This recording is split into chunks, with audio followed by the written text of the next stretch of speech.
annual point-in-time homeless count is a count of any individual or family experiencing homelessness on a single night in January. We do it every year. It's required by the Federal Department of Housing and Urban Development. It helps measure progress toward addressing homelessness in the community. It gives us an idea of some subpopulations, people who are experiencing domestic violence, people who are homeless because of substance abuse problems. And it also helps bring funding into our community for programs and services that serve the homeless population. Point in time, what does that mean? Point in time means we are counting the number of people who are homeless at a single point in time. It's a snapshot.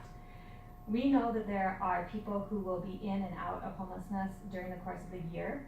We are only counting the people on this Tuesday night who are homeless tonight. So this only happens once in January? Yep, on a single night. This is a nationwide count. So in communities across the country, this Tuesday, we're going to try to get a snapshot of how many people are homeless tonight. So how long has this been going on? This count, I couldn't tell you for sure when it started. Okay. I mean, Hub's been doing it forever. I can look that up and try to get you the How long have you been doing it? This is my first year coordinating the count. Okay. Yeah. Okay, that's fine. That's fine. Do you know how many volunteers? We have about 60 volunteers over the course of today. They started at 3 a.m. this morning. They'll be going until about 9 or 10 tonight. So where do they go exactly? We started this morning at People Ready with folks who are lined up looking for work this morning at 3 a.m. We will have volunteers at each of the shelters in town, out at the Banquet and Banquet West. And we will also have people on the streets for those who are unsheltered tonight. Okay, so give me some numbers. So what have been some numbers in the past? Sure. Last year, during the point in time count, we counted about 374 people in Sioux Falls who were experiencing homelessness. Okay. No, yeah, that's good. So is it men, women, children, all 374 of them, correct? Right, so that includes men, women, children, it includes individuals, it includes some family households, so parents with children or married couples. Okay. So, why is this so important? What's really the purpose of this? Mm-hmm. One of the most important parts of the homeless count is that it is part of the application for federal funds that help fund programs that serve the homeless population. So it helps keep those programs going in our community so we're able to help people who experience homelessness.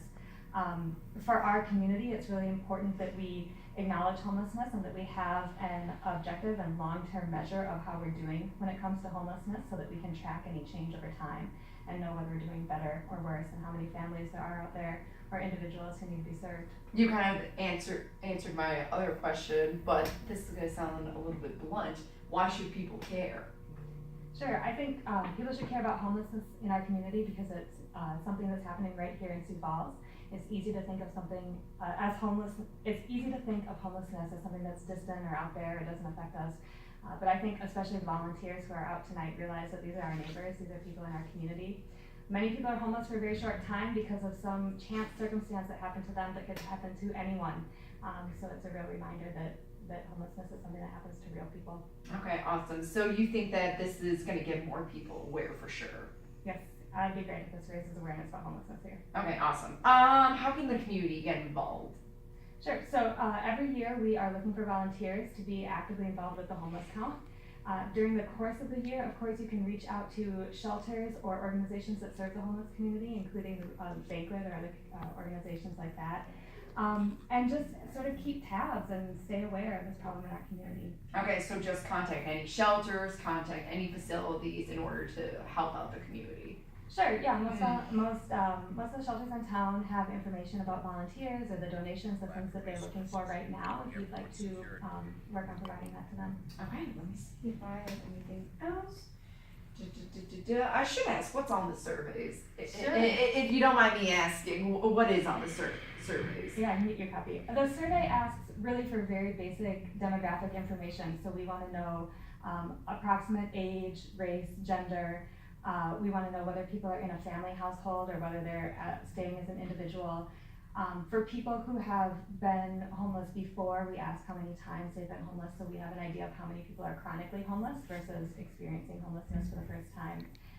And then we ask about certain subpopulations that have different funding streams basically. So we ask whether people have substance abuse issues. We ask whether people are serving in the military or are veterans who may be eligible for additional services through the VA.